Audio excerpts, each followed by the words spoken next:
고수의 전략입니다. 정말 귀한 분 오셨습니다. 올곧은 선비 정신으로 보수 진영에 계시지만 할 말 제대로 하시는 분입니다.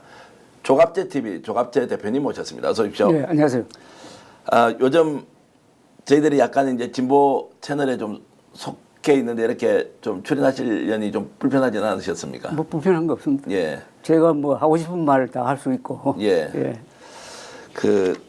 혹시라도 최근 상황이 이제 워낙 국힘 또는 이제 보수 진영 대선 주자 윤석열 정부에 대해서 비판적 목소리를 많이 좀 내고 있기 때문에 결과적으로 지금 조갑재 대표께서 하시는 이런 말씀이 민주당에 유리한 거 아니냐, 좀 정치적으로 이용당하는 건 아니냐라는 비판이 그 진영 내에서는 있을 것 같은데 어떻습니까? 그런 그 이야기하는 사람은 극소수예요, 사실. 예, 예. 그리고 제가 뭐 하루 이틀 기자 생활한 것도 아니고 55년 동안 기자 생활하면서 제가 사실을 추구하는 정통 언론인이라는 것은 뭐 제가 더 설명할 필요도 없으니까요. 저에 대한 오해를 하는 소수가 있지만은 다수는 저의 과거를 믿어주니까. 네, 예. 예. 사람이란 것은 다 과거가 있고 현재가 있고 미래가 있는 것 아닙니까? 오늘 제가 하는 행동이 과거와 다르다면은 이상하게 생각할 텐데 과거에 했던 식으로 저는 뭐 기자 생활을 하면서 거의 대부분의 경우에는 현실 권력과는 상당히 대척점에서 비판을 해왔어요.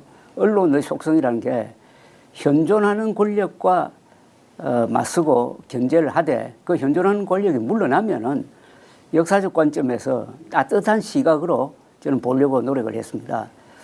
그래서 박정희 정부 때 한번 전두환 정권 때 두 번 제가 기사 때문에 해직이 됐습니다. 네. 그러나 지나놓고 보니까 제가 또 박정희 전두환 정부를 상당히 적극적으로 옹호하는 편이 됐어요. 이게 한국 역사의 이 드라마인데, 그러니까 한국 역사는 사람을 바꾸게 만듭니다. 그런데 바꿔지지 않는 사람은 생존할 수가 없어요. 네. 다윈의 진화론을 보면은 강한 종이 살아남는 게 아니라 변화하는데 적응하는 종이 살아남는다고 네. 이야기하거든요. 저도 그런 부류에 속한다고 볼 수가 있습니다. 그런데 윤석열의 비상계엄 같은 경우에는 윤석열과 거기에 동원됐던 김용영을 비롯한 뭐 내란 이제 일단 공범들의 이런 이제 혐의와 관련해서는 기계적으로 보면 각자 할 말이 있는 거 아니냐라고 질문을 드릴 수도 있는 거 아닙니까? 이거는 특수하다 이겁니다. 네. 이거는 양비론적으로 또는 양시론적으로 접근할 게 아니고 너무나 사안이 명백하고, 그러니까 윤석열 전 대통령의 잘못이 너무나 명백하니까 이 경우에는 저는 양비론을 또는 양시론을 펴지 않습니다. 이것은 윤석열 전 대통령의 100% 잘못한 거다. 네. 예. 오히려 윤석열 전 대통령을 편드는 사람을 저는 이해할 수 없다 하는 그런 입장을 취하고 있습니다. 저 입장은 이번 헌법재판소 결정문에 의해서도 확인된 겁니다. 헌법재판소 결정문이 윤석열 전 대통령이 주장하는 바 국회를 장악한 민주당이 줄탄핵 등을 해가지고 자신을 괴롭히니까 비상계엄령을 선택할 수밖에 없었다 하는 주장에 대해서 조목조목 반론을 펴거든요. 그러고 그 반론의 요지는 이거예요. 쉽게 설명하면은 민주주의는 서로 협상을 해야 되고, 특히 작년 총선을 통해서 국민이 주권자적 선택으로서 결단으로서 국회 다수당을 민주당으로 만들어 주었으면 대통령이 그 민주당을 인정하고 선거 결과에 승복하고 대화를 해야 되는데 대화도 하지 않고 자신을 지지하지 않는 사람을 적대 세력으로 본 것, 이거 잘못됐다. 그리고 민주당이 무리를 한 것 또한 사실이다. 그러나 헌법재판소가 그 줄탄핵에 대해서 거의 대부분을 기각을 하지 않았느냐. 네. 헌법재판소를 믿고 기다리면서 대화를 해야지 왜 군대를 동원해서 국회와 선관위를 공격하느냐, 이렇게 지적을 하고 있습니다. 쉽게 말하면은 권투를 할 때는 링 안에서 해야 될 것 아닙니까? 네. 그런데 상대방이 좀 규칙을 안 지키고 막 로브로를 때려가지고 이렇게 한다고 하면은 그때 이 권투 선수가 해야 될 일은 심판한테 항의하는 게 맞는 것 아닙니까? 네. 심판한테 항의하지 않고 링 바깥으로 뛰쳐나가가지고 몽둥이 들고 나와가지고 지금 두들기다가 부들린 것하고 네. 마찬가지다 이겁니다. 자, 그러면 이제 특수한 상황이고 100% 윤석열이 잘못한 것이다라는 전제로 이제 말씀을 주셨는데, 그런데 실제로 윤석열 파면 이전까지는 대한민국 언론은, 소위 말하는 레거시 미디어는 매우 기계적 균형, 오히려 윤석열이 법적 권한 안에서 비상계엄을 행사한 것이다라는 논리로 실제로 계속 보도를 했습니다.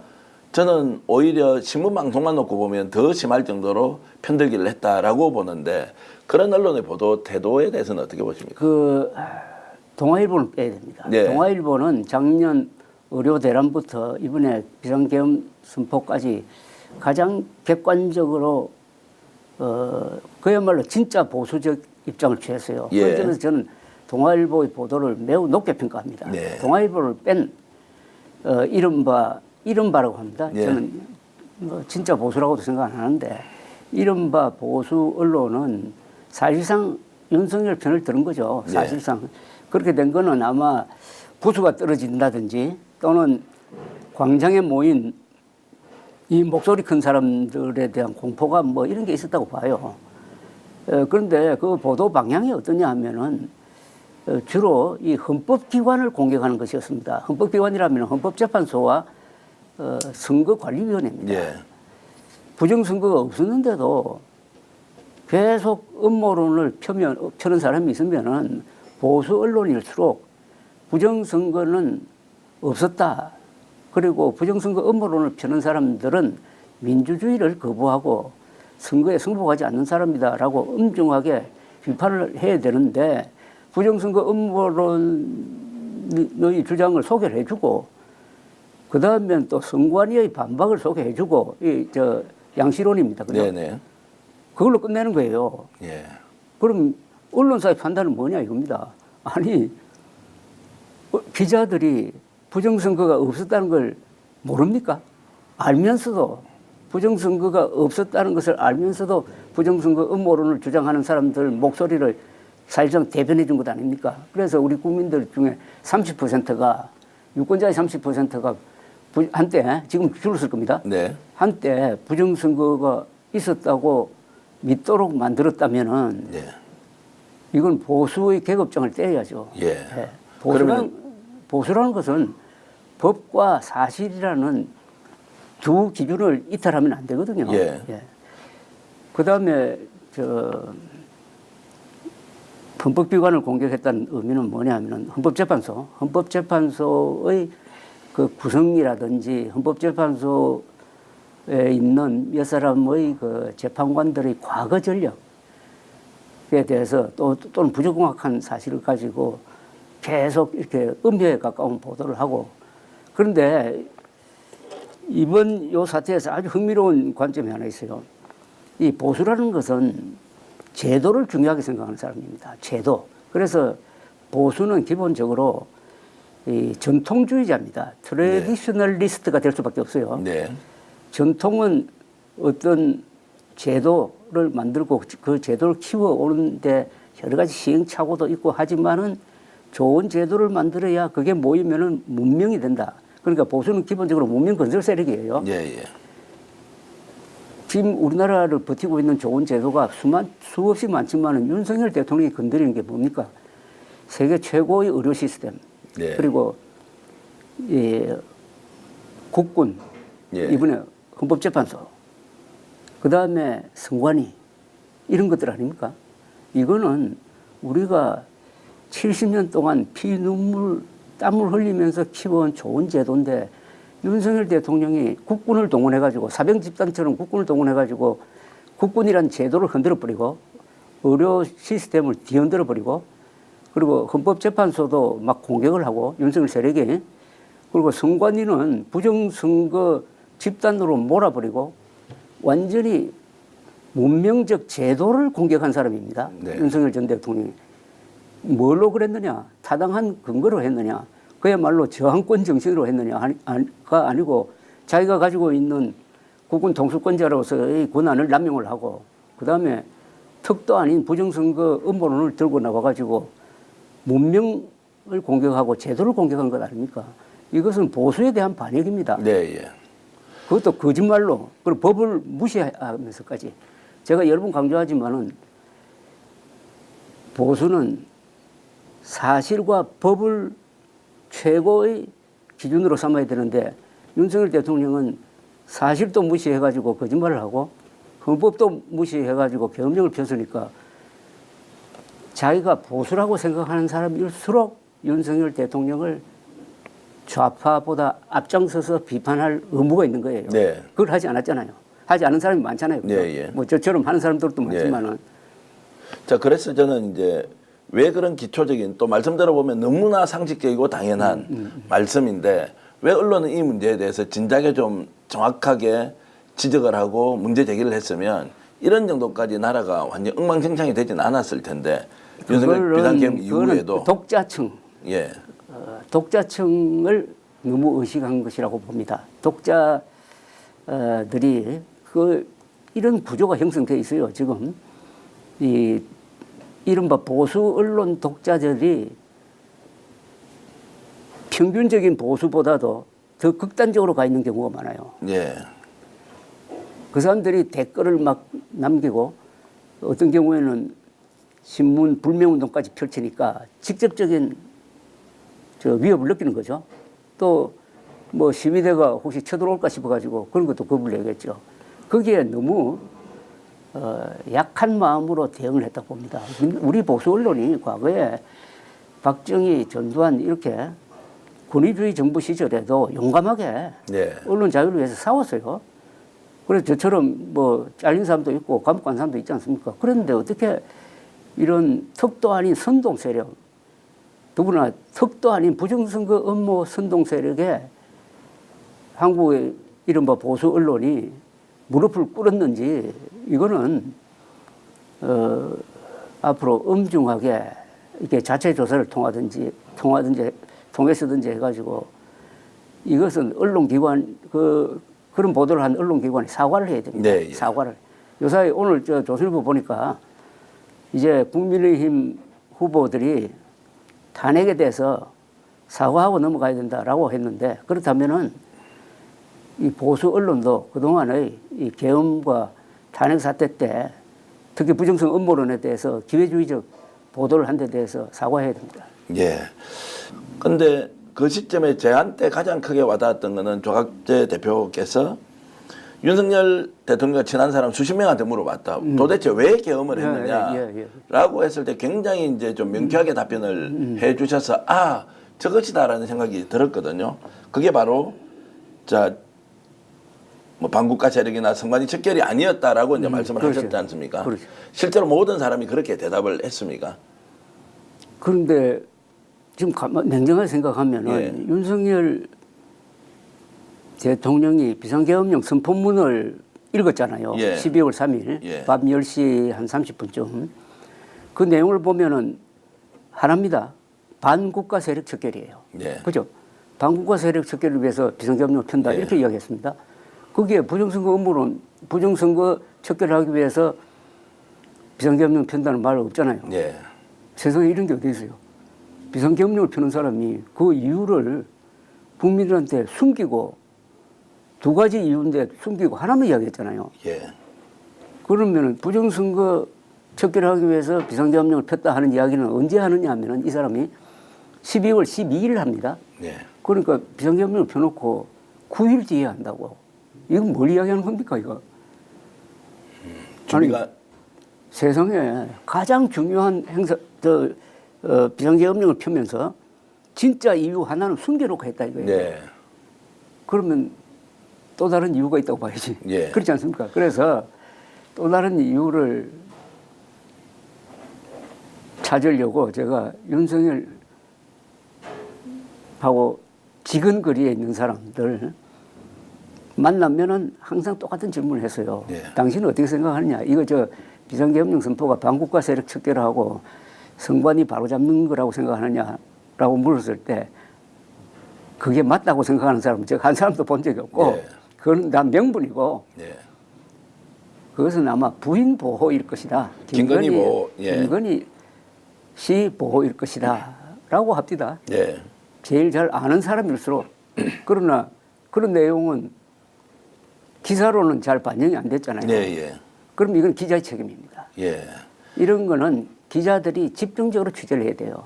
그리고 이걸 쓰지 않으면 국민들은 이 비상계엄 선포의 진짜 이유를 모르고 지나갑니다. 예.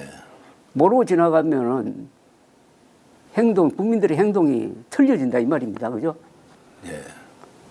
비상계엄령 선포의 진짜 이유는 김건희 특검법 재의결을 막기 위한 것으로 보인다라고 쓴 최초의 그런 조선일보 양상훈 주필이 칼럼에서 쓴 겁니다. 예, 예. 그 정도예요.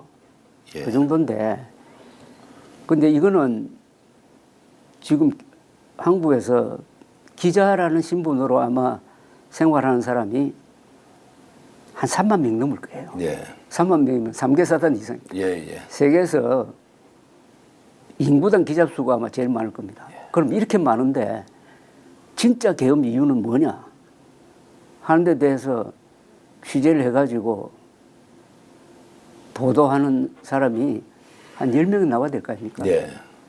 근데 지금은 한 번도 윤석열, 김건희 또는 국힘에서 계엄의 이유가 김건희 보호를 위해서 그랬다 또는 무속적 영향이다라고 공식적으로 얘기하는 데는 없습니다. 없죠. 이게 어떻게 보면 좀 불행한 것 아닙니까? 취재를 해서 알리거나. 이거는 우리 언론의 직무유기입니다. 예. 예, 근데 미국 언론 같으면 가만히 있지 않죠. 예. 그걸 집중적으로 파죠.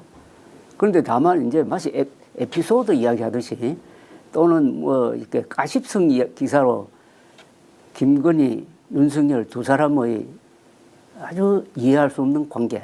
네. 어떻게 보면은 김건희 씨가 갑이고 윤석열 전 대통령은 어린 것 같은 그 두 사람 사이의 이상한 역학 관계라고 할까요?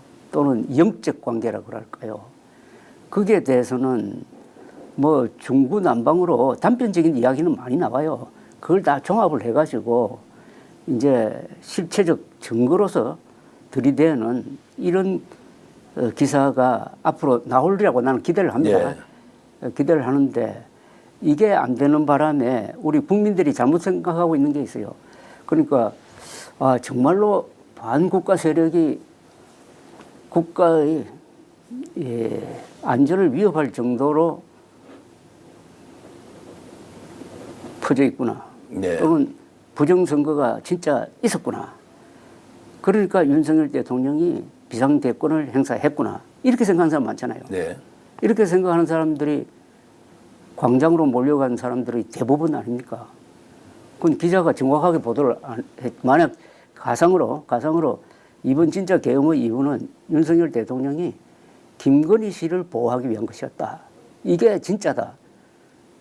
라고 보도를 했으면은 광장으로 그렇게 많이 몰려갔을까요? 자, 지금도 그러면은 윤석열이 왜 비상계엄을 선포했는가에 대한 것은 언론이 반드시 발굴하고 취재해서 국민들에게 적극적으로 알려야 한다라는 이제 말씀으로 이해를 하면 되겠습니까? 그렇죠. 그런데 그뿐이 아니죠. 이번 계엄의 출발점은 윤석열 전 대통령 아닙니까? 그죠? 예. 그 다음에 그 윤석열 전 대통령의 직속부와 김용현 그리고 여인형 방첩사령관 예. 딱 요 세 사람이라고. 예. 그 나머지는 다 반대한 걸로 나옵니다. 예. 그죠? 뭐 신원식 안보실장이라든지 뭐 한덕수 뭐 국무위원들도 다 반대했다고 다 나오고. 반대했잖아요. 예, 예, 그러면은 계엄의 원인은 누굽니까? 윤석열 한 사람 아닙니까? 그죠? 예, 예. 객관적인 어떤 조건이 있었던 것이 아니라 그러면 윤석열의 뭐냐? 윤석열의 성격 그리고 윤석열과 김건희와의 이상한 관계 이게 계엄의 진짜 원인이라는 게 합리적으로 추론이 되잖아요. 여기에 약간 해설을 붙이는 사람들이 3대 중독이다. 중앙일보 김정하 논설위원이 초기에 쓴 글인데 3대 중독은 뭐냐? 권력 중독이다. 특수부 검사로서 이 아나무인적인 네. 행동을 하면서 오랫동안 검사 생활을 한 거기서 나오는 거. 그 다음에 유튜브 알고리즘. 예. 자기가 좋아하는 유튜브만 보다가 거기에 빠져버렸다. 넌 일 중에 하나가 이제 부정성 음모론에 빠졌다는 뜻도 될 거고. 세 번째가 알코올 중독이라고 그랬어요. 예. 알코올 중독. 이 세 개가 합쳐졌다. 여기에 플러스를 하면은 무속적 영향. 예. 이게 윤석열 전 대통령이라는 독특한 캐릭터를 만든 것이고, 여기에 그 부인이 견제 역할을 한 게 아니라 오히려 그걸 더 강화시키는 영향을 했으면은 이게 상승작용이 일어나는 거죠. 예. 김건희 씨, 윤석열 전 대통령 둘 다 정상적이라고 볼 수 없어요. 그 두 사람이 서로 이렇게 항상 생활을 같이 하고 하면은 거기서 뭐 스파크가 일어나든지 상승작용이 일어나가지고, 그게 저는 이번 계엄의 특징을 망상과 발작이란 말로 표현하거든요. 네. 망상에 의한 발작적 계엄이다. 예. 그 말은 윤석열 대통령이 비정상적인 사람이다. 뭐 쉬운 이야기로 미쳤다 이제 이런 이야기로 저는 그냥 뭐 그렇게 들리긴 이야기할 하는데요. 수가 있죠. 그런데 이제 이런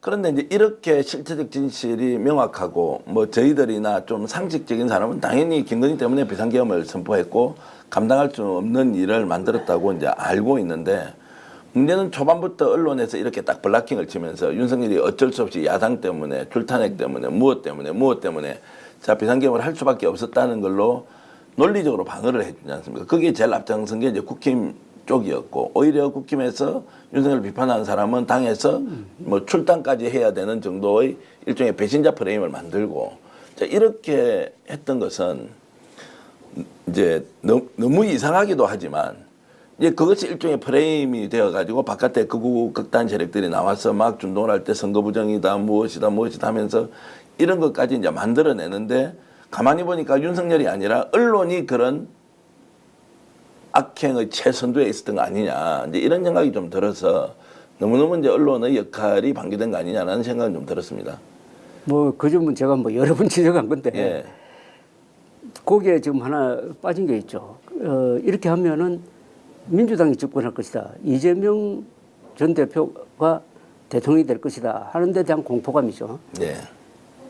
그런 걸 막기 위해서는, 즉 민주당 집권, 즉 이재명 대표가 대통령이 되는 것을 막기 위해서는 다소 거짓말을 해도 괜찮다, 다소 음모론자 편을 들어도 괜찮다 하는 그런 일종의 도덕적 해이가 생기는 거죠. 그거는 언론 쪽입니까? 아니면 언론. 국힘 지지자들, 정치인들도 아니, 마찬가지입니까? 국민이 다 마찬가지. 국민의힘이든지 일부 보수 언론이 예. 가지고 있는 심리적 그런 거죠. 그러니까 이재명 전 대표와 민주당이 집권하는 것을 막기 위해서는 언론의 정도에서 벗어나도 괜찮다.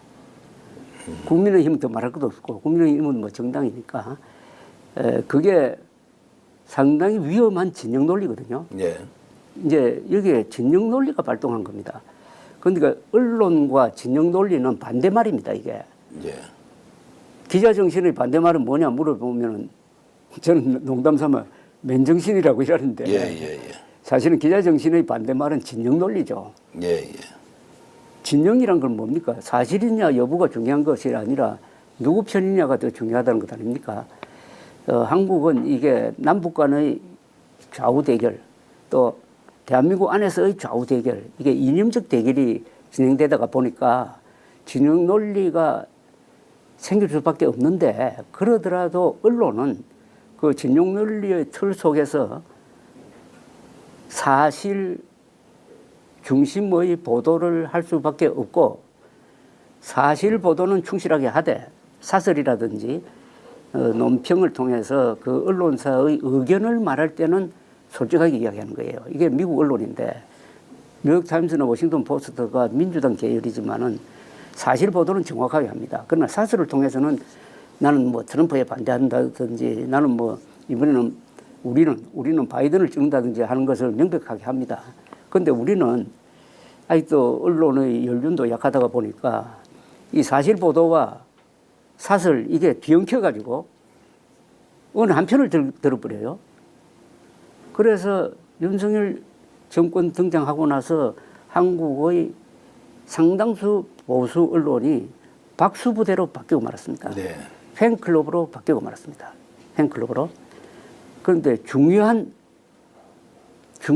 사안에 대해서 그렇게 했다 이거죠. 그 중요한 사안은 뭐 딱 제가 세 개를 든다면 첫째 윤석열 대통령이 당선인 시절에 법적 권한 아무것도 없으면서 대통령실을 청와대에서 국방부 건물로 옮기겠다는 발표를 합니다.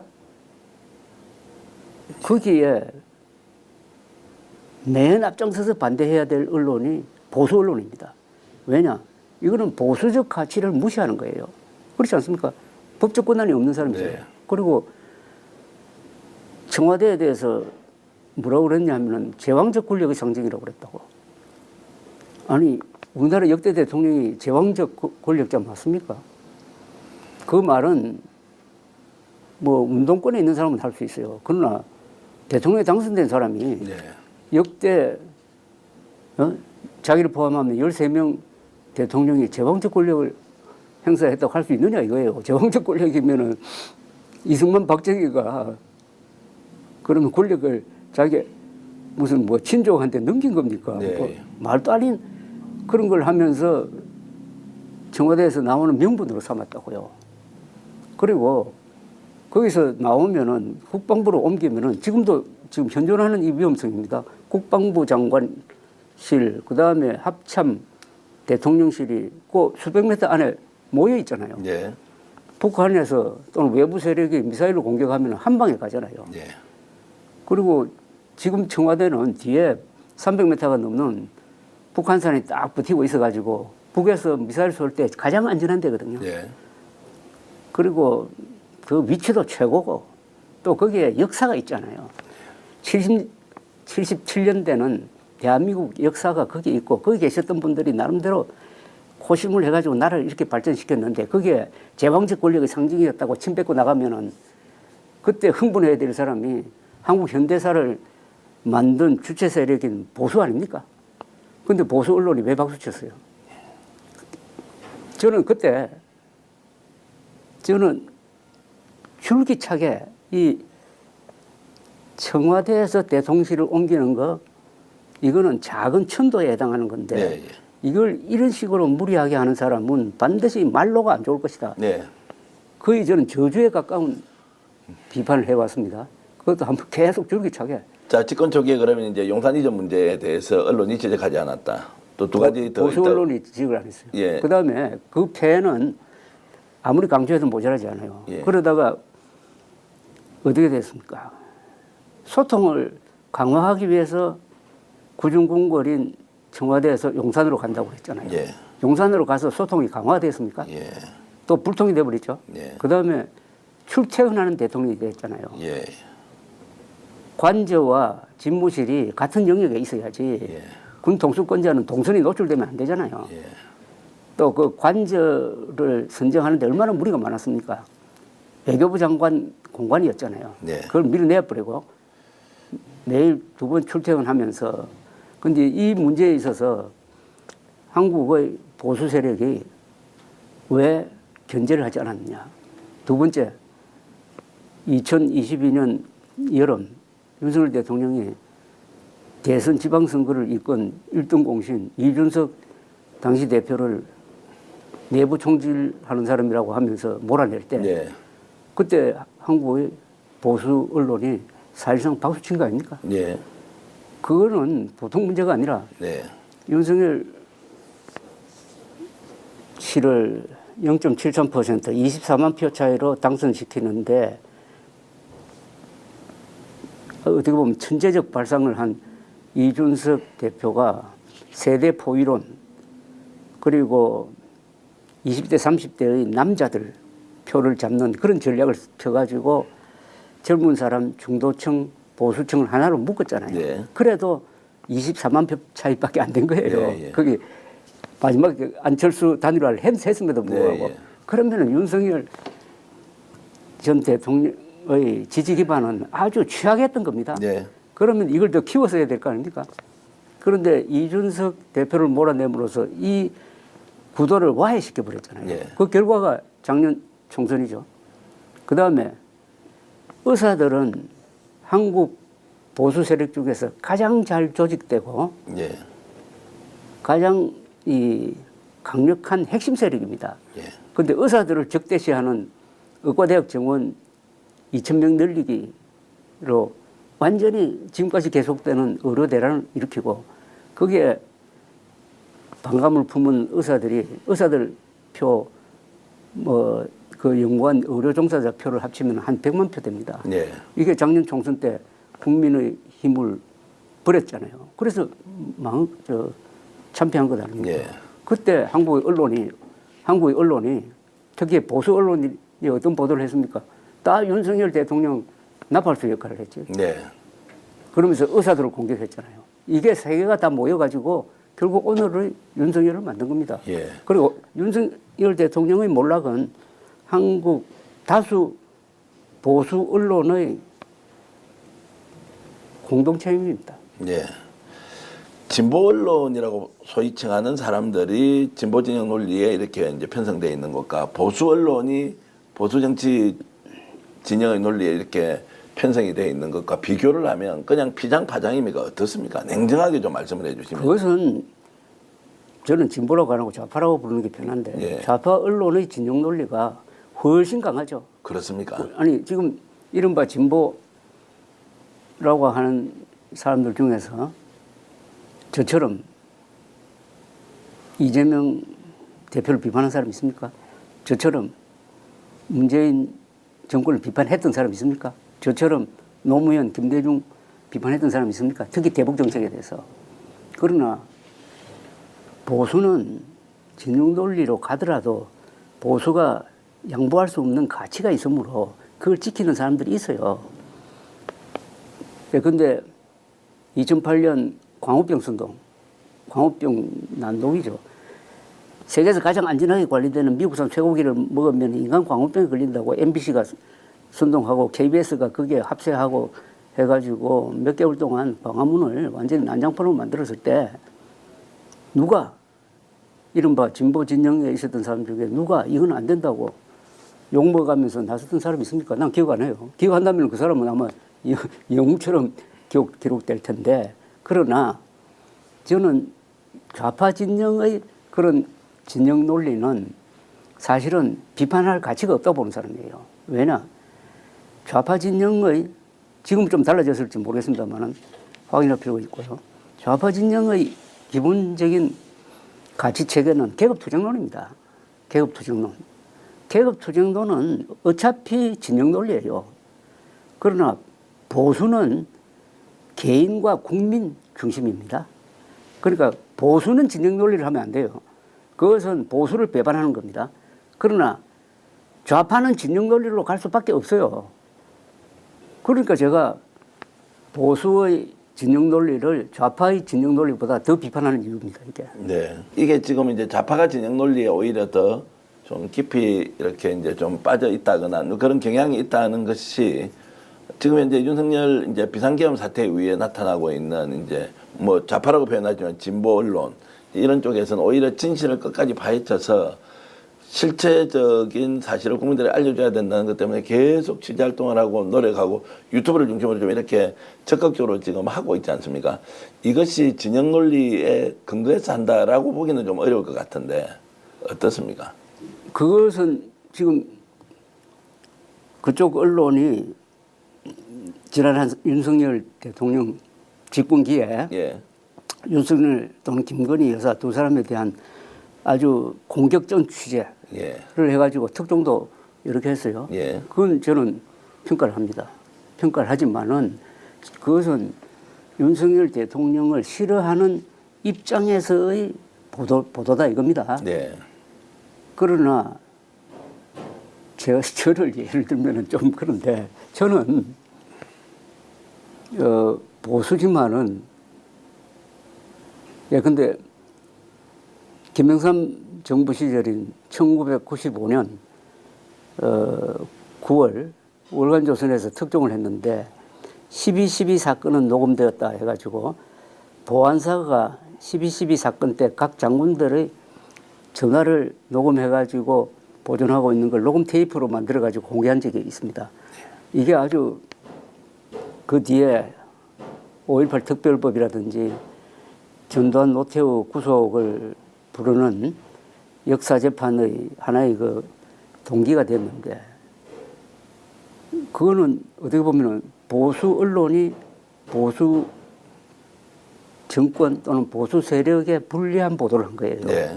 그러나 사실이니까 어떻게 합니까? 예, 예. 사실이니까. 저는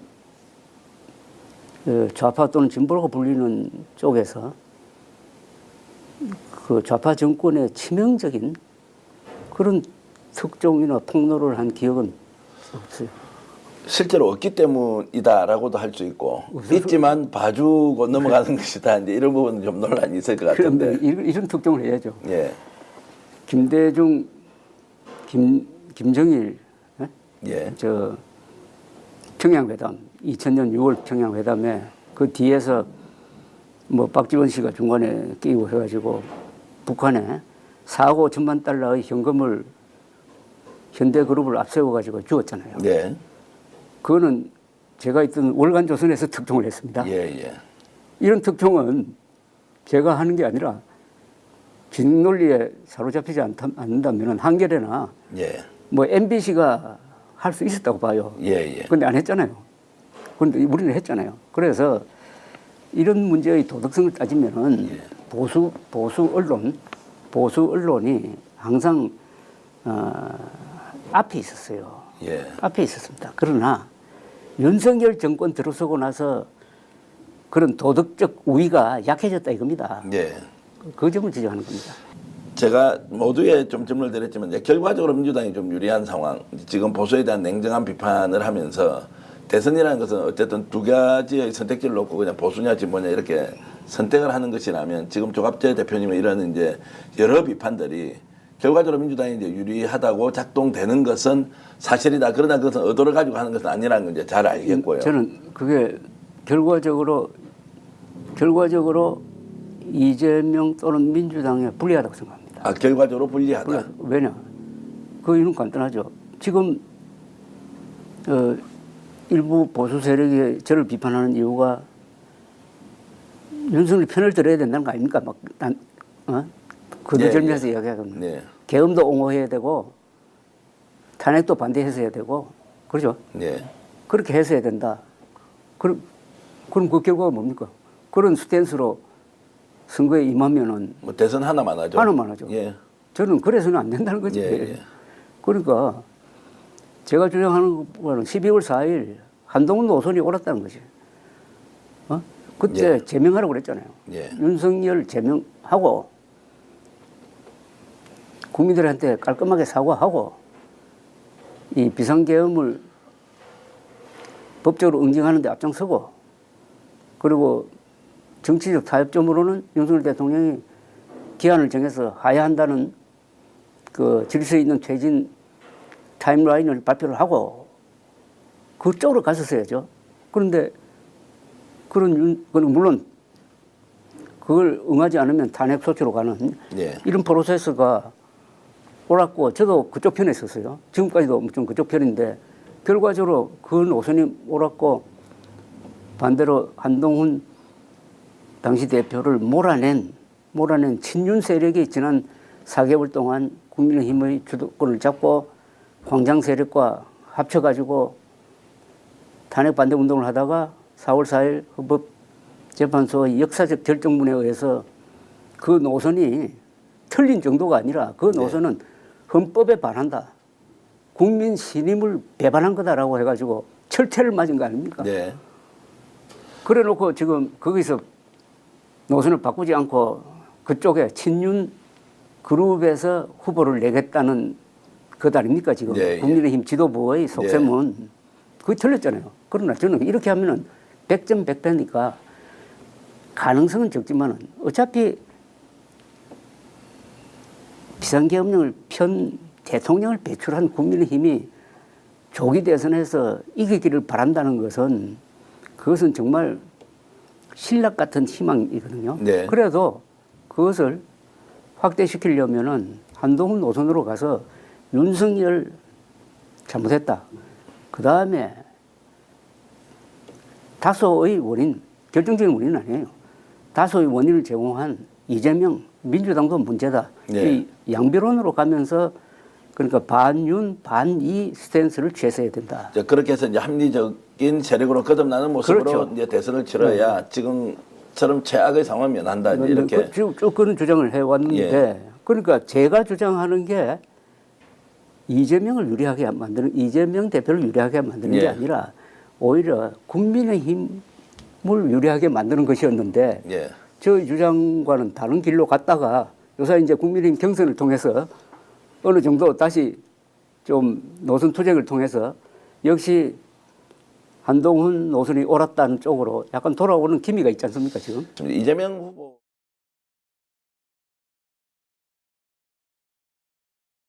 이재명 후보가 좀 만나자고 했을 때 정규재 주필과 함께 봤지 않습니까? 최근에. 그러면 활용될지도 모르니까 내가 안 나가야 되겠다라거나 뭐 이렇게 생각할 수도 있지 않습니까? 제가 예. 그런 질문을 뭐 하는 분들이 있을지 모르겠는데 제가 기자 아닙니까? 그죠? 예, 예. 55년 기자입니다. 기자는 뭐냐? 사람을 가리지 않고 만나야 돼요. 네. 그거는 기자의 특권입니다. 예. 그리고 또는 기자의 의무입니다. 그러면은 우리나라에서 가장 중요한 취재원이에요. 네. 지금 그죠? 지금 통계상으로는 대통령이 될 수 있는 가능성이 가장 높은 사람이니까. 그러니까 혹시 연락이 왔습니까? 아니면 먼저 한번 보자고 연락을 아니요, 주셨습니까? 제가 원한 건 아니에요. 연락이 와서 이제 왔습니다. 만났고. 그 직접 이제 그건 당연히 만나야 돼요. 예, 예. 그걸 내가 만나지 않는다면 나는 기자가 아닙니다. 예. 이번에 이제 전반적으로 이제 이재명 후보를 만났을 때 들었던 느낌 또 하실 말씀은 분명하게 다 하셨고 특히 뭐 그렇죠. 세종시 이제 그 이전 문제 뭐 네, 이런 그렇죠. 것들은 이제 지적도 하셨고 자 그런데 이제 이재명에 대한 평은 인간적으로 굉장히 좋게 하셨더라고요. 그래서 제가 이제 그걸 본 느낌은 아 지금까지 뭐 욕설 그리고 범죄자 프레임 이런 것들은 완전히 좀 뛰어넘는 나름대로 준비되어 있는 대통령 후보라는 이런 걸로 이제 인지가 되도록 말씀은 하셨더라고요. 제가 그게 거기에 대해서는 제가 조갑제닷컴에 이준석 대표를 3시간 만나고 나서 느낀 소감 해가지고 A4 용지로 한 장 반 정도 올려놨습니다. 이준석 대표? 아니, 그 이재명, 예. 예. 저도 그 자세히 잘 읽어봤어요. 재밌더라고요. 뭐 그게 전부 다예요. 예. 그래서 저는 이재명 전 대표에 대해서는 뭐 더 비판을 해야 된다는 의무감을 느낄 사람도 아니고 예, 느낄 예. 필요도 없어요. 저는 충분하게 그동안에 이재명 전 대표를 비판할 거는 비판을 해왔습니다. 네. 그래서 나의 결벽 증명을 하기 위해서 네. 이재명 전 대표의 약점을 굳이 캐리해가지고 할 필요 없고 내가 보도하지 않았던 다른 측면의 이재명 전 대표의 모습은 내가 페이스 투 페이스로 만나니까 내가 느낀 바가 있었거든요. 예, 예. 그걸 그냥 쓴 거예요. 3년 전에 윤석열 후보와 경쟁하던 이재명 후보, 지금 이제 대선 후보로 뭐 1위 할 가능성이 압도적으로 높은 이 상황에서 정치인 이재명, 3년 전과 지금 비교하면 좀 구분이 되십니까? 그때나 지금이나 다 비슷하신가요? 우선 이재명 전 대표에 대한 저의 비판, 과거의 비판은 뭐냐 하면은 거짓말을 많이 했다. 정과 사범이라는 그게 또 사범의 질이라든지 이런 문제, 그 다음에 대북 정책, 그리고 대한민국 역사관에 대한 저와 완전히 다른 시각, 이런 점을 제가 주로 비판을 해왔습니다. 그래서 이번에 만났을 때는 굳이 그걸 뭐 꺼내고 싶은 마음은 없었어요. 그러나 수도 이전 문제는 굉장한 그 국가 정통성과 관계되는 문제예요. 그래서 그에 대해서는 확실한 입장이 뭔지를 알고 싶었습니다. 그게 네. 제일 궁금을 했어요. 거기에 대해서는 이재명 전 대표 이야기는 일단 용산으로 들어가서 거기서 근무를 하다가 청와대를 고쳐서 청와대로 들어간다. 그 다음에 다른 국회라든지 대통령실을 세종시로 옮기려면은 헌법 개정이 필요하고 또 국민들 반발이 있을 것으로 예상한다. 굳이 여기에 힘을 뺄 필요가 있을까 하는 정도로 이야기를 했습니다. 네, 신중론을 이제 펼쳤다. 저는 예. 그 입장이 이해가 됐습니다. 네. 이해가 됐어요. 자, 그러면 이제 제가 좀 구체적으로 질문 드리면 이재명 후보 직접 이번에 만나보니까 대통령감으로 손색이 있다 없다 충분하다 이런 부분에 대해 질문을 드리면 어떻습니까? 그것은 지금 국민들의 50% 이상이 최근 조사에는 약 50%가 예. 이상이 다음 대통령감으로 생각하고 있는 걸로 나왔잖아요. 예. 이른바 요새 유행하는 말로 그게 집단지성이라면은 예. 그게 하나의 지표가 된다고 봅니다. 예. 제가 대통령감이다 아니다라고 판단하는 것은 여기서는 별 의미가 없어요. 예. 그래서 선거 결과가 대통령을 만들면은 그건 무조건 받아들여야 돼요. 예, 예. 그래서 우리나라 사람들이 선거의 의미를 너무 과소평가하는데 선거는 주권자인 유권자의 결단입니다. 그게 5분에 투표 참여할 사람이 한 3천만 명 넘을 거예요. 예, 예. 그 3천만 명이 투표를 통해서 행사한 결과로서 어떤 사람을 대통령으로 딱 만들면 그 대통령 인정해야 돼요. 예. 저는 항상 그런 입장이었습니다. 1987년 1로 3김 대통령 선거 때 그때 36.6%를 받은 노태우 대통령이 당선됐어요. 네. 저는 그 선거에서 노태우 대통령 반대했습니다. 네. 12.12 사건과 해가지고. 그런데 대통령 당선된 딱 직후부터 바로 그날부터 저는 노태우 대통령은 정통성이 있는 국가 지도자로 존중해야 된다는 입장이었어요. 자, 그러면 어쨌든 국민들의 압도적 지지율에 기반한 이제 이재명 후보의 대통령 역량에 대해서는 어쨌든 민심이 결정하는 대로 이제 충분히 우리가 받아들일 수 있다는 이런 걸로 이해를 하고요. TK 지지율이 지금 40%가 넘는다고 일단 나옵니다. 이게 얼마나 지속될지는 모르겠지만 다른 보수 진영 후보들이 아예 이재명 후보에 비해서 너무 차이가 많이 나고 있는데 이것도 좀 일시적 현상으로 보십니까? 아니면 그건 일시적일 것 같은데요. 일시적이다. 예. 예. TK 지역은 그렇게 40%까지 안 갈 겁니다. 예, 실제 투표하면 이제 그런 것은 아닐 것이다. 그건 아마 어느 한 여론조사의 특별한 경우고요. 예. 그리고 이제 후보가 한 사람으로 정해지면 국힘 쪽에서 그렇죠. 또 그 상황은 좀 지켜봐야 할 것 같고요. 지금 한동훈 아까 얘기하셨는데 안철수 후보가 이번에 나경원을 제치고 4명 안에 들어갔다. 그리고 찬탄과 반탄이 반반씩 섞여 있다. 한동훈의 약점이 제가 생각보다 강하다. 그리고 저는 후원금을 모집하는데 하루도 아니고 9시간 만에 그렇죠. 29억 원 이상 이렇게 모였다라는 것도 이것은 뭐 조직 동원을 한다고 되는 부분이 아닌데 그렇죠. 야 이게 뭐냐라고 이제 생각을 했는데 아니나 다를까 그렇죠. 4인 통과하고 보니까 안철수 후보가 들어오고 나경원 빠져버렸더라고요. 자, 이게 지금 국힘 내부에서 민심이 뭔가 좀 바뀌는 거 아니냐라고 저는 직감하고 방송에서도 말씀드렸는데 조 대표님도 비슷하게 이렇게 설명을 하시더라고요. 자, 그럼 이 바람이 계속할 가능성이 있어서 국힘 후보는 김문수, 홍준표가 아니라 한동훈이 될 수도 있다라고까지 좀 전망을 하십니까? 저는 그렇게 봅니다. 예. 그래서 뭐 한동훈 캠프에서는 한풍이란 말을 좀 쓰더라고요. 예. 한풍. 일단 바람을 타는 것 같아요. 바람을 타는 이유는 윤석열 세력이 아주 윤석열 대통령까지 포함해가지고 국민들의 일반적인 상식을 건드리는 그런 운동을 되풀이하고 있잖아요. 뭐 신당 창당설이라든지 뭐 윤석열 대통령이 법정에 나가서 90분 동안 마이크 잡고 헌재에서 했던 똑같은 이야기 되풀이한다든지 이런 걸 보면서 윤석열과 멀어져야 되겠다는 그런 민심이 작동하고 있고 국민의힘 지지자 또는 국민의힘 이 당원들도 이제는 본선에서 누가 유리하느냐. 네. 경선 이렇게 좁게 볼 게 아니라 우리가 뽑은 사람이 본선에서 이재명 자꾸 이재명 이야기가 나오는데 가장 가능성이 높으니까 이재명 후보와 붙어서 승산이 있느냐 없느냐를 중심으로 실리적으로 현실적으로 판단하겠다는 분위기가 형성이 되고 그동안에 사실상 윤석열 편을 들었던 언론이 상당수 보수 언론이 또 요새 바뀌고 있습니다. 네. 그래서 탄핵의 강을 넘어야 된다. 뭐 이런 논설이 계속 나오고 하니까 여러 가지 상황에서 지금 크게 바뀌는 쪽으로 가고 있는 거 아니냐. 자, 그렇다고 하면 그렇다고 하면 이번에 대선이 끝이 나면 이제 제가 보기에는 국힘은 거의 아예 보수정당으로서 자리를 잃어버릴지도 모른다라고까지 생각했는데 역시 대선을 통해서 보수가 재건할 수 있는 뭔가 좀 모멘텀 같은 거는 만들 수 있다 이렇게 이제 보십니까?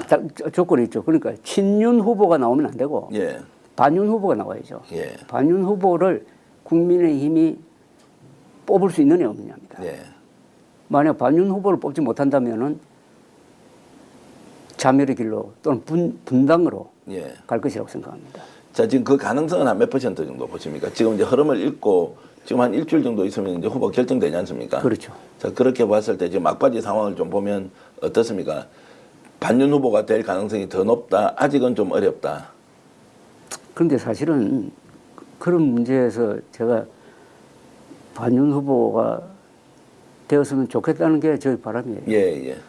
그리고 딱 누구다라고 말하고는 싶은데 예, 예. 기자로서는 조금 리스크가 있습니다. 근데 지금 뭐 기자이면서도 이제 평론 활동 하시고 또 독립적인 또 유튜브 언론을 지금 운영하고 계시니까 뭐 말씀을 주시는 거는 저도 뭐 찍기 전망 이런 거 자주 하는 편이고요. 뭐 다 맞는 것도 아닌 경우도 있었지만 역시 이제 한동훈 후보가 지금 대통령 후보가 되는 것이 그나마 다음에 보수정당 재건에 사실. 훨씬 더 적합한 인물이다라고 보시는 거예요. 지금 이런 선거판에 대국을 보는 분이 한 분 계셔요. 예. 저는 그분 말을 상당히 귀담아 듣는 분이 있습니다. 김종인 전 비상대책위원장인데 그러니까 국힘당 1차 경선 발표되기 전날이구나. 전날 어느 방송에 나와서 한 30분 동안 이야기를 하는 걸 들었는데 그분이 안철수 4강 진입 그리고 한동훈 국민의힘 대표 당선을 예측을 하더라고요. 예. 저는 저희 의견보다는 대표 당선이 아니고 대선 후보가 결정된다. 대선 후보로 결정된다는 거죠. 그렇죠. 예. 국민의힘 경선 후보로 예. 한동훈이 되어야 하고 될 것이다. 이런 이야기를 하더라고요. 마지막 질문 하나 드리겠는데요. 이재명 후보가 대통령이 될 가능성이 제일 높지 않습니까? 그렇죠. 그러면 이재명 후보가 지금 현재 가장 경계해야 할 것 또는 대통령이 되고 나서 정말 이것만큼은 국민들을 위해서 꼭 지켜서 해야 한다는 것 좋은 한 말씀 부탁드리겠습니다. 대한민국은 1948년 8월 15일 정부 수립이 선포됐어요. 그해 총선을 통해서 국회를 뽑았습니다. 국회가 헌법을 만들었습니다. 헌법에 기초해가지고 정부가 수립됐어요. 그러니까 1948년 8월 15일 대한민국이 출범했습니다. 그걸 줄이면 건국이라고 그럽니다.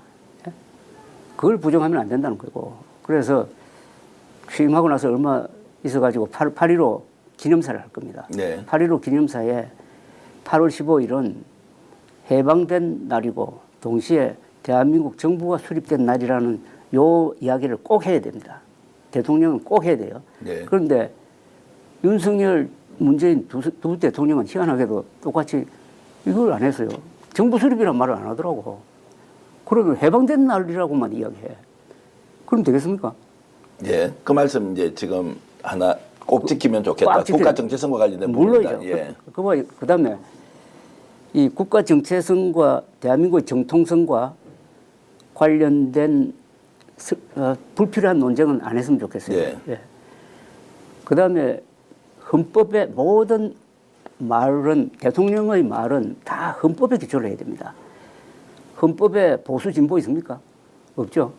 그러면은 대통령 되고 나서는 보수 진보란 말 안 해야 됩니다. 네. 보수라고 진보라고 하는 순간부터 편가르기를 합니다. 네.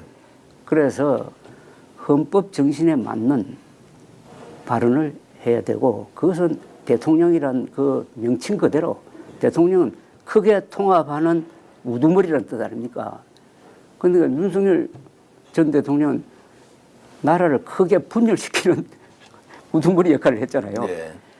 그러니까 굉장히 유리한 입장에서 출발하거든요. 만약 이재명 대통령이 당선된다면은 왜냐하면 윤석열 전 대통령이 워낙 이렇게 잘못을 저질러 놓으니까 네. 그런 유리한 점에서 출발하니까 이제는 민주당 후보였다는 것도 잊어버리고 민주당 대표였다는 것도 잊어버리고 대한민국 대통령이고 대한민국 대통령은 헌법 제1조 대한민국 민주공화국이다.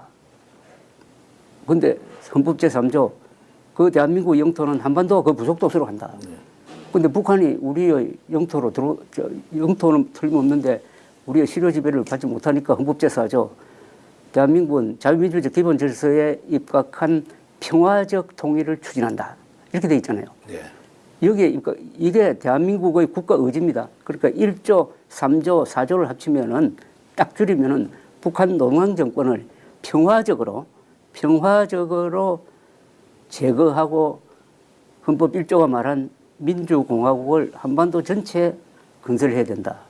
여기 자유통일입니다. 자유통일. 네.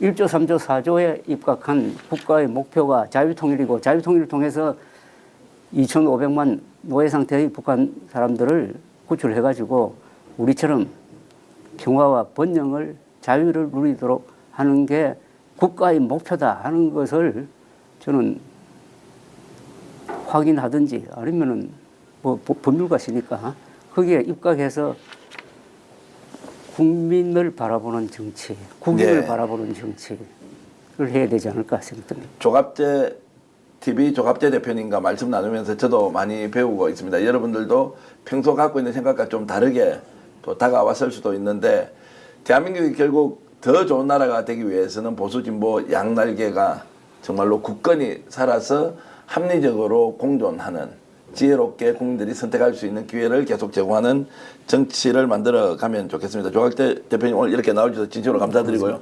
기회가 있으면 꼭 또 모시고 말씀 예, 그렇습니다. 듣겠습니다. 고소의 전략 모두